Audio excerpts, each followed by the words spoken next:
going to join. I thought someone did it. Okay, hi. Right. Can everyone see that? Okay. Yep. Great. Should we start? Yeah. Okay. Iris, over to you. So, Moses has taught the laws of the red heifer, whose ashes purify a person who has been contaminated by contact with a dead body. After 40 years of journeying through the desert, the people of Israel arrive in the wilderness of Sin. Miriam dies, and the people thirst for water.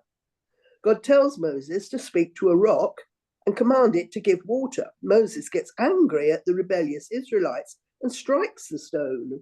Water issues forth, but Moses is told by God that neither he nor Aaron will enter the promised land. Aaron dies at Hor HaHar and is succeeded in the high priesthood by his son Eleazar. Venomous snakes attack the Israelite camp after yet another eruption of discontent in which the people speak against God and Moses. God tells Moses to place a brass serpent upon a high pole, and all who will gaze heavenward will be healed. The people sing a song in honor of the miraculous well that provided them water in the desert. Moses leads the people in battles against the Amorite kings Sihon and Og, who seek to prevent Israel's passage through their territory, and conquers their lands, which lie east of the Jordan. Why was it that God told Moses that neither he nor Aaron will enter the promised land? Aaron didn't strike the stone. Good question. What's the reason why Aaron wasn't allowed? Good question. Let's look at it. One sec. Was it something to do with the golden calf that he didn't stop them? Not sure. Was he involved also in the striking of the rock? Yeah, I'm in a shawl here and I can't find a chumash.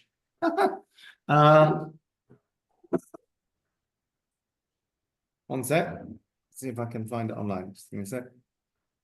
I'm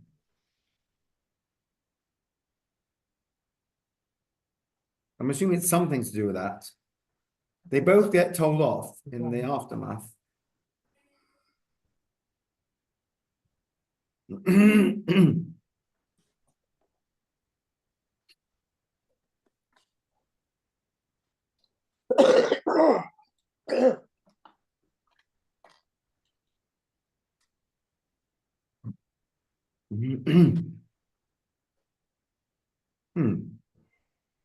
Not sure if it's clear from text.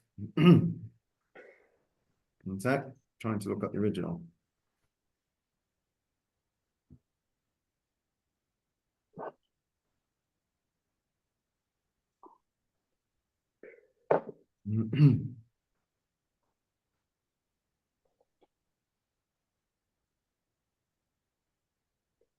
Yeah, it seems like possibly just by association. That's interesting. Never noticed that before. Need to double check that. Might be wrong. Good question. Hold that thought. Remind me in short on Shabbos. Do it for questions and answers. I'll try to have an answer. So that's if I can remember it as long as the far right? ahead of Shabbos. Right. So this week's Sedra is all about mortality. Okay. There's a few things happening. We said that Miriam and Aaron die in this week's Sedra. Did we mention that Miriam dies as well? Did we mention the death of Miriam? No, we didn't, but it's also this week's Sedra. Oh yeah, sorry, we did, yes. So the death of Miriam and Aaron, basically the mortality of Moshe that he's told he won't go into the land. But we also have, excuse me, the mitzvah of the paraduma, the red heifer, which was the purification for tumah, for impurity that came about through encounters with death, right? So, excuse me, those who are impure, we know that Kohanim don't go to certain places, to graves and so on, but actually that would have applied to everyone in the times of the temple, that you couldn't, if you had contact with a corpse or dice with death, you would need to purify yourself. So, what's going on here? The Sedra starts off with the red heifer, which is the purification for being touched by death, essentially. And then we actually have some quite high-profile deaths, or in Moshe's case, the portent of things to come. So there's a very interesting Talmud, which is a well-known principle. Who would like to read number 1? I'll read.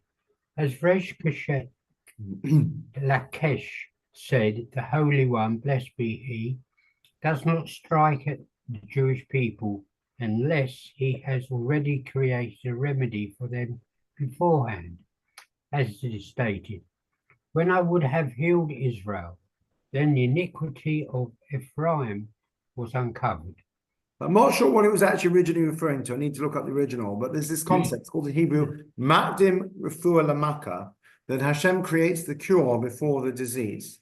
Right? We have this, for example, before the golden calf, even Hashem teaches Moshe how to ask for mercy, right? We have it in the same Sedra. So we have this principle. So before we read of these deaths of these great people, we're told of the ritual, the red heifer, which purifies people who have had an encounter with death. What's going on with the red heifer? We take a cow that is pure red, which is the color of blood. Blood is the life source, lifeblood. Has to be basically pure. It's never ever had a yoke put on it. It's never been muzzled. It's never been made to work. And what do we do with it? We reduce it to ash. So it's very symbolic of our mortality, that here you have the lifeblood reduced to ash. What's the significance of ash? Let's read source number 2. I'll read. John. Abraham spoke up, saying, Here I venture to speak to my Lord, I who I am, but dust and ashes. What do you mean he's dust and ashes? Is it humility? So he uses you, it's a reference to his mortality. Right? I'm a human being that will ultimately return to the dust. Right? What does it say in Bereshit earlier on? Who'd like to read number 3? Any volunteers? Well, I'll read again if you like. Oh, go on, we've got others. Anna, do you want to read? Okay. By the sweat of your brow shall you get bread to eat until you return to the ground. For from it you were taken. For dust you are, and to dust you shall return. Mankind is called Adam in Hebrew. Adam, min ha'adamah, was made from the dust of the earth. So we are ultimately mortal beings. So what happens instead with the red heifer? The dust, the ashes, are dissolved in water. And water, of course, symbolizes life, like going to the mikveh. Water changes. Water is life-giving. So we may be reduced to dust, but the dust then is reconstituted. So what is that all about? What is the symbolism of this strange ritual that you reduce the animal to ashes and dust, but it's then added to water? So what is the message? So there's a couple of things. First of all, we're not just dust and ashes, right? We have a spirit as well, right? This is what we say in every Leviah. Jeff, would you like to read? Yeah. And the dust returns to the ground as it was, but the spirit returns to God who granted it. Right, this is from the Ecclesiastes, Koheles, King Solomon's wisdom, right? So the mortal man may return to the earth, but the spirit returns to God who gave it, right? Which means the spirit is elevated. That's number 1. Number 2, even as we live in this world, we have a higher purpose. We may be mortal, right? We are mortal human beings. And the Torah recognizes that in the mitzvahs it gives us to do and the limitations it places, that we are human. But at the same time, being human is not such a terrible thing. So number 1, yes, we return to dust, we return to ashes. Ultimately, we all end up in the ground at some point. It's not really 6 foot under, by the way, but it's a few foot under. If you actually look at Levi, it's probably more like 3 foot, but it's, you know, it's in a hole. So number 1, there's the spiritual side, that the spirit returns to God rather than just being destroyed. Number 2, even while we live in this world, right, life is not terrible. Let's have a look. Let's see what different philosophers said about life. So here are a few positive ones. Julian, would you like to read? Nietzsche. Must we ourselves not become gods simply to appear worthy of it? Edmund Leach. Men have become like gods. Isn't it about time that we understood our divinity? Right, so these are like, we look at us, we're top of the food chain, we're humanity. We are the pinnacle of success and civilization. We are like God. You don't need God. We are God. We are the top of the, we are the top of the food chain. Right, that's one perspective. Here's some more negative ones. Who hasn't read? I think we're back to the beginning. Iris, do you want to read again? Voltaire, humans are insects devouring one another on a little atom of mud. Stephen Hawking. The human race is just a chemical scum on a moderate-sized planet orbiting round a very average star in the outer suburb of one among a billion galaxies. John Gray. Human life has no more meaning than that of slime mold. Yuval Harari. Looking back, humanity will turn out to be just a ripple within the cosmic data flow. Right. I'm guessing Harari is Jewish, by the way. Yeah, He's think Israeli. so. Yeah. Yeah. So, all very miserable, very negative, right? We're just basically obnoxious beings that are totally insignificant. So, a couple of things. We don't believe that in Buddhism, right? We believe that life has meaning. We believe that life has purpose in this world and the next world. Now, with all of that background, why does the striking of the rock occur in this week's Parsha? This week's Parsha, which talks about the fragility of life and the mortality of humanity and the fact that we all end up, reduced to ashes, but then the ashes can be reconstituted in water to give life, to remind us that the spirit survives. So why, of all places, is this the week that Moshe hits the rock? Well, hitting the rock has very tragic mortal consequences. Why did he hit the rock? Anyone remember?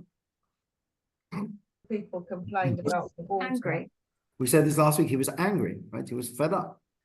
So, a few things we learn from this. First of all, that exhaustion and emotion and grief can lead a great person to make mistakes. Miriam has just died.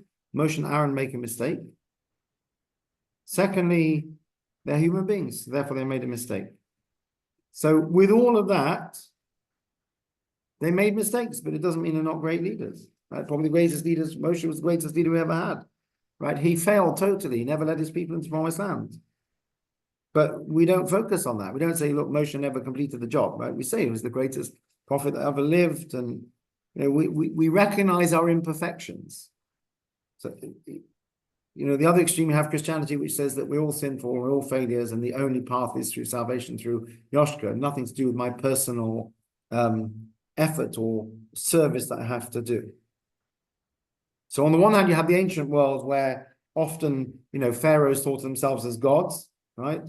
Or intermediaries with gods. Many major religions, at least two I can think of, elevated people either to be the son of God or prophet of God with a very special status. Okay. And then I suppose the atheist would say, well, there is no God. We are it. We are the highest form of life. And then you've got the negative, all the examples we just gave of people saying how miserable life is. So which of these is a Torah view? Are we godlike people that have reached the pinnacle because, we are the best? Are we basically scum that just, make no difference in our short lives? So the answer is the Torah rejects both of those. No man is a god, but on the other hand, no man is infallible. Life has error in it. We see in this Parsha, which deals with mortality, that even Moshe makes a mistake. Right? Not only that, but something we've discussed before, we talk about mortality, we talk about humanity and real life. Right? What was it about Moshe? Remember this? Right? He said to God, I've never been a man of words, either in the times past or now that you've spoken to me. I'm slow of speech and slow of tongue. He said, I have a speech impediment. I don't even speak clearly. So on the one hand, you've got this man who is reluctant, who is effacing, who says, who am I to lead? Right? That's reaching kind of the bottom of the barrel. But on the other hand, we're told in the Torah that Hashem buried him and no one knows his burial place. And we discussed before, one of the reasons for that is he was the greatest prophet that ever lived and that the people shouldn't come and worship him. So you have both extremes. So the Torah rejects both.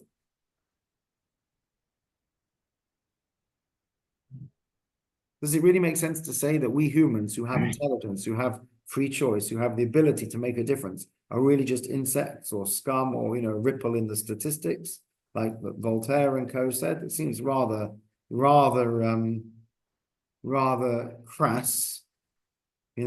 Voltaire was, an insect didn't become a Voltaire, right? A ripple in the sort of data didn't write a international bestseller. We're human beings and we have our talents and we use them. So what's the message of Chukkat? The message of Chukkat is, on the one hand, we're the dust of the earth and we return to the dust of the earth. On the other hand, we have the breath of God within us. I think I forgot to quote the quote from Bracious where he says he breathed life into man, the spirit, right? So we are body and soul. The body returns to the ashes and the dust, but the soul is elevated. So we don't fail. First of all, when we die, the best part of us, the spirit lives on. So this is the difference. So maybe this is why which Parsha of all the Parshas that we choose to talk about Moshe's, I would say, human failings, he gets angry, strikes the rock, and it starts a chain of events, is the very Parsha where we talk about mortality. Because this is the whole message. The message is that we're not perfect, we're not gods, but we're also not scum, we're not insects, we are people who make a difference by virtue of our life in this world. And by virtue of the fact that we have a spirit, and the spirit continues after our death. And that's symbolized by the ashes of the red heifer that get mixed into water. Water is symbolic of life.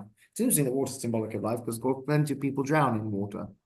But water is always seen as life-affirming, right? Going to mikveh, dipping in water is life-affirming. The Havdil baptism, they got the idea from us, I'm sure. Can't survive without water, and our bodies are about 90% water. Yes.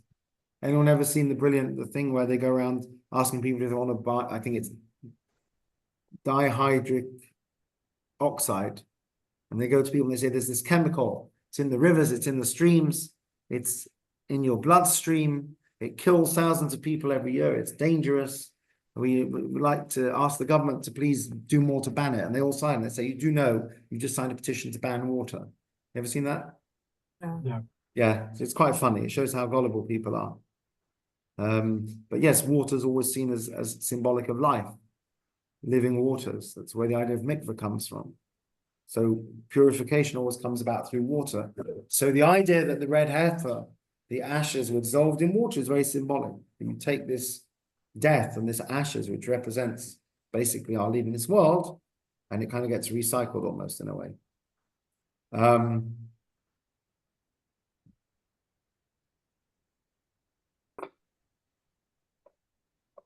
Let's see what Rabbi Sachs has to say. So we've actually done this much quicker than I thought we would. Nearly done. Oh, yes. So not only that, but what does it say about Moshe, right? Never again did there arise in Israel a prophet like Moshe, who Hashem singled out face to face. Let's just discuss this for a minute, right? We've got Moshe, who there's a progression through his life here. He initially doesn't want the job, right? He says to God, I'm not a man of words. And remember, Hashem says to him, who do you think puts words in people's mouths? If I want you to speak, you'll speak. And on the other extreme, when he dies, his burial place is hidden because people will venerate him so much. And indeed, the Torah tells us that never again arose in Israel a prophet like Moshe, who Hashem spoke to face to face. So with all of that, the greatest prophet that ever lived, the greatest leader, and yet he was still human, he was still fallible. But actually, that's part of the whole message of the Torah. Right? We've said that before. We read the stories of our patriarchs and matriarchs, and they're very fallible. They make mistakes, they're human. They're still great leaders. It's a very important point that we should keep in mind. It's very fundamental to Judaism that we all make mistakes, and it's fine. It's okay, because we're human beings. So which is it? Should we see ourselves as insects, as nothing? Should we see ourselves as godlike figures? The answer is no, no, and no. Right? We should find the middle ground. We should have enough respect for ourselves to recognize that what we do does make a difference. We're not just a dot on the horizon. We're not just a blip. We're not just an insect crawling around in some cosmic universe. We are humanity blessed with a mission, and we can make a difference. On the other hand, we're not God either. We shouldn't hold ourselves up too high. And also the idea of mortality and death, that our physical bodies may die, but that our spirit remains. Which is what we say, every Levi, a lot of these sources. So all that symbolism, interestingly, according to Rabbi Sachs, comes from the red heifer. And the particularly interesting thing is that we're all told we don't know the reason for the red heifer. So, but some of the symbolism is this idea that it's reduced to ashes, which are then mixed with water, just as we are reduced to ashes, but that's not the end of our lives. In the same way that mixing the ashes into water is kind of life affirming as far as water. So the same idea. Let's see what Rabbi Sachs has to say. Julian, you're also good at this. Would you like to read? Okay. Don't ask me how to pronounce the place. Probably Pashishka. Oh, you can do it. Okay, go on. No, I don't know, I'm just guessing. The Hasidic master Rabbi Simcha Bunim of Peshishka said we should each have two pockets. In one should be a note saying, "I am but dust and ashes." In the other should be a note saying, "For my sake was the world created." Life lives in the tension between our physical smallness and our spiritual greatness, the brevity of life and the eternity of faith by which we live. Defeat, despair, and a sense of tragedy are always premature. Life is short, but when we lift our eyes to heaven, we walk tall. Right. So come back to the question: should we see ourselves as nothing or see ourselves as gods? The answer is it's a tension. It's a tension. In the middle.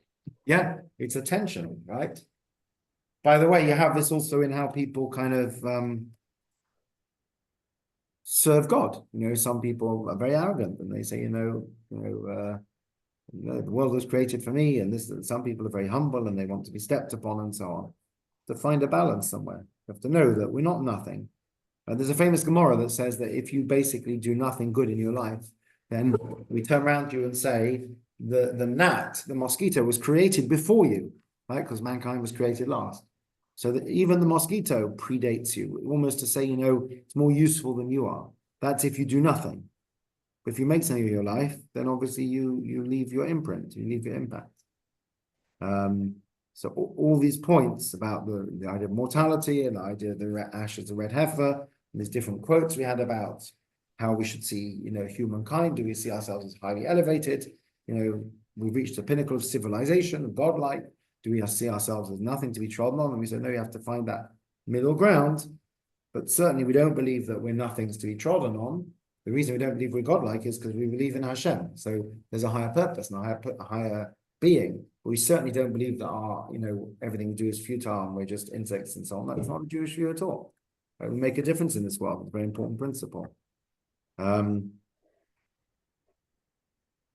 And also we said the idea that, we may be physical bodies that return to the earth afterwards, but we have a spirit, which is, much more significant than that, our soul, our spirit. And it's that tension, as we said. Okay, I'm actually done, finished early. Any questions? Rabbi, Yeah. I was, if Moses had a stutter, Yeah. would that have made him unable to be a member of the priesthood? Because the priests had to be perfect, didn't they? Good question. Or anything. Right. The stutterer prevented him. Not sure. Look it up in a minute. I found a Chumash. Second. No, I haven't found a Chumash. It's ridiculous. I'm in a shul. There's no Chumash. They're all in the other room. I've just got to get one. Just give me a sec.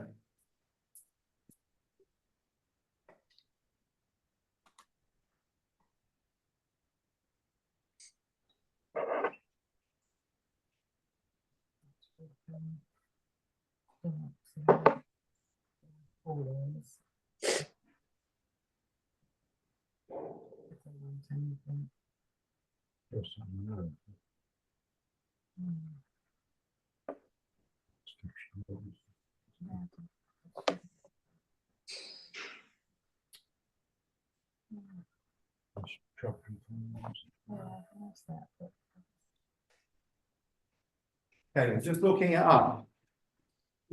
Anyway, it doesn't matter because if you recall, it was Aaron that was the priesthood rather than Moshe. Yes, but I just wondered whether a stutter would prevent him. Good question. Let's see. I know he wasn't going to be a priest, but I just wondered if a priest with a stutter would be prevented.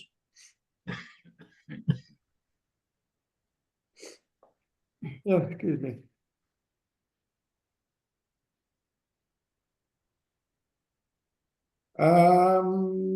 Quick glance, it doesn't mention that. It only mentions physical blemishes. So I'm not sure. But deaf is the same, isn't? I mean, being deaf is not permitted, isn't it? Sorry. And that's not well. I mean, yes, it's physical, but it's not noticeable. In a second, yeah.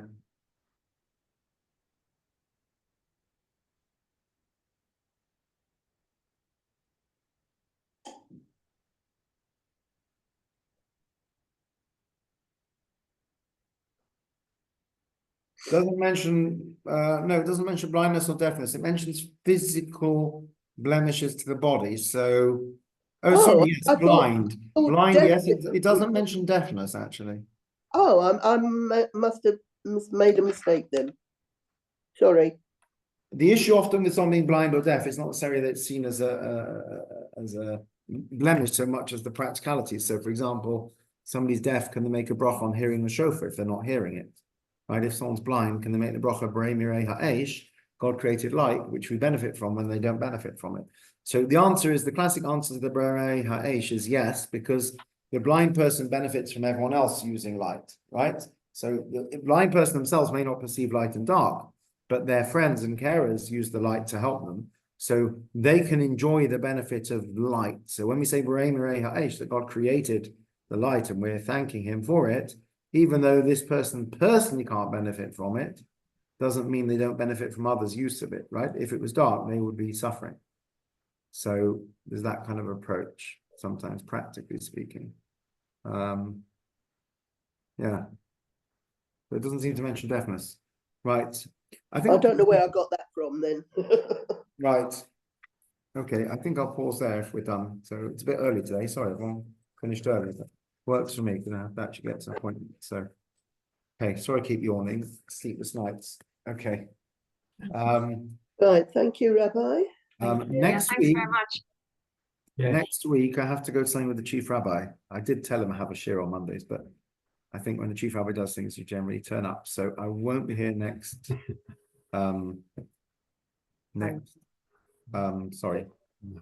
Next Monday, definitely not. Week after should be hopefully Out on the diary. it's normal. I'll remind everyone next week. All right. Have a good week, Okay. everyone. And you, Rabbi. All right. See you back. Thank you. Bye. Bye, everyone. Bye. How are you feeling, Brenda and Jeff? Yes, Fine. thank God, we're Yeah. fine. All back to normal. Yeah, the negative now. Okay Yeah. again. How are you feeling? How you- Yeah, I never had it, I don't think. No, I'm gonna phone Robin up, see how he is. Yeah. He still was positive yesterday. So Robin had it as well, did he? Yeah, Robin was the first one to have it. That's And where John- that's where we think we caught it from. and John and Oh. Paula. John and Paula. John, they're quite. Oh, they had it as well. They've just yeah. Oh, yeah. well. Well, Robin didn't feel well on the Thursday, and he felt fine on Shabbat, so that's why he went to Chickwell. We were sitting on the same table. Didn't feel well again. Monday, he went to the quiz. He didn't feel well again on Monday. Tested positive, and then Jeff had a terrible headache Tuesday. He must have spread it around. And Yeah. Paula and John went to Belgium, and she was texting me all week to say she's got a stinking cold. She doesn't feel well, when probably she didn't have a cold. It was so she said, I'll test when I get home. When she tested, and they're both positive. Oh dear. One of those things. I think we've all forgotten about it. We don't realise that it's still around. That's it. Yes. Yeah. In fact, I've got a friend in Boreham Wood that's got the same symptoms as Jeff. He's got a cold, a terrible headache. I said, have you tested? She says, no, I haven't got a tester. I haven't got anything anymore. So they just, they just won't go out until he feels better. But they don't know whether they've got it or not. I think they have. But yeah. Anyway, we're Okay. have Wish everyone well. Wish everyone better. Have a good week. Bye. Bye, everyone.